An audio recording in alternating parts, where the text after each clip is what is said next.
सभी को एक बार फिर से राधे राधे।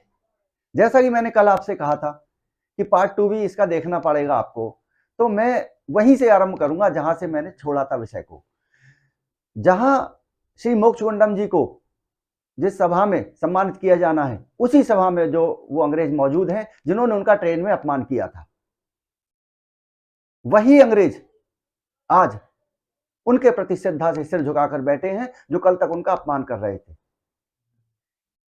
सभापति ने उनको सम्मानित किया और एक प्रश्न किया कि श्रीमान जी, ये हुआ जो ट्रेन में आपके द्वारा किया गया, ये हुआ, लेकिन ये हुआ कैसे? इसका जवाब सभा में उपस्थित हर कोई जानना चाहता है। श्री मोक्षगुंडम जी ने वहां कहा कि जो एहसास हैं उन्हें बताया नहीं जा सकता, फिर भी आपके प्रश्न का उत्तर देना है। तो श्री मोक्षगुंडम जी कहते हैं कि प्रत्येक व्यक्ति अपने कार्य के कर्तव्यों के प्रति ईमानदार रहे, प्रत्येक व्यक्ति अपने कर्तव्यों के प्रति ईमानदार रहे और सजग रहे, सावधान रहे, दूसरों का सम्मान करे। यही मेरा जवाब है और यही मेरा संदेश।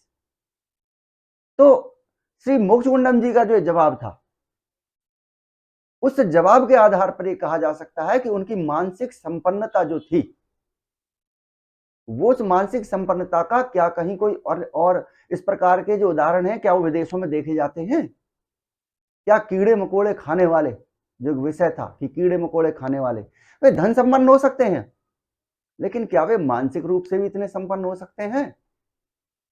यहां एक मुख्य जो विषय है कि धन ने ट्रेन में मौजूद लोगों की जानें नहीं बचाई, तो जानें बचाई मानसिक संपन्नता ने। तो बिल्कुल साफ साफ उजागर होता है, जाहिर होता है कि मानसिक संपन्नता धन की संपन्नता से बहुत ऊपर की चीज है, उनका आपस में कोई तालमेल नहीं। मैं अपने भारतीय मित्रों से कहना चाहता हूं कि वे धन संपन्नता को मानसिक संपन्नता से कतई न तोलें। और इसके लिए मैं एक छोटा सा उदाहरण आपके सम्मुख प्रस्तुत करना चाहूंगा।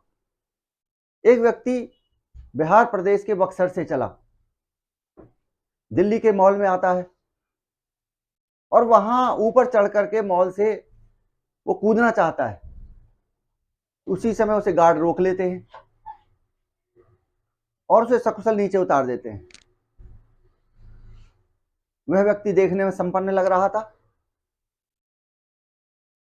और वह व्यक्ति दिल्ली से चलता है, गाजियाबाद चला जाता है। गाजियाबाद रेलवे स्टेशन पर पहुंचता है और उन रेल की पटरियों पर रेल के आने का समय उसे मालूम है, रेल की पटरियों पर अपने आप को डाल देता है। ट्रेन आती है और उसके शरीर के दो हिस्से करके चली जाती है। कितनी आसानी से उस व्यक्ति ने मृत्यु को गले लगा लिया। सुबह होती है, अधिकारी आते हैं, उसकी तलाशी होती है। जब तलाशी होती है कपड़ों की,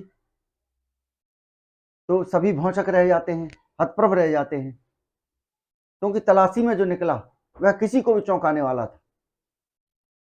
कि लोग जहां परेशान रहते हैं एक नौकरी के लिए, सरकारी एक चपरासी की नौकरी पाने के लिए जहां परेशान रहते हैं, उस व्यक्ति का जब परिचय पता चलता है तो परिचय में निकलता है व्यक्ति बिहार प्रदेश के जिला बक्सर से डिस्ट्रिक्ट मजिस्ट्रेट की पद पर तैनात थे जिस समय उन्होंने मृत्यु को गले लगाया। तो मेरे कहने का जो अर्थ है कि जो व्यक्ति आईएएस है, पद पर आसीन है, तो धन की तो उसे कमी ना होगी, लेकिन अब कमी क्या रह गई कि उसने इतनी आसानी से मृत्यु को गले लगा लिया। तो मुख्य विषय है मानसिक संपन्नता का। वह व्यक्ति मानसिक विपन्नता के दायरे में आ गया, मानसिक संपन्नता उसकी लुप्त हो गई, समाप्त हो गई, सोचने समझने की शक्ति समाप्त हो गई और उसने मृत्यु को गले लगा लिया। तो मानसिक संपन्नता ही यहां पे प्रमुख कारण है, धन संपन्नता उसके सामने गौड़ है, कुछ नहीं है। अंत में यही कहूंगा आपसे कि भारत ऋषि मुनियों का देश है, भारत संतों का देश है, भारत पवित्र नदियों का देश है, भारत पवित्र आत्माओं का देश है। इस भारत को समझना हर किसी के बस की बात नहीं। भारत को समझना है, भौतिकता से बाहर आना है, तब भारत को समझना है। आप जितना भौतिकता की ओर चलेंगे, आप भारत से दूर होते चले जाएंगे, भारत आपकी समझ से दूर होता चला जाएगा। अतः हमें चाहिए कि सिर्फ भौतिकतावादी ना रहें, सिर्फ धन के ऊपर आश्रित ना रहें, धन युक्त संपन्नता आश्रित ना रहें।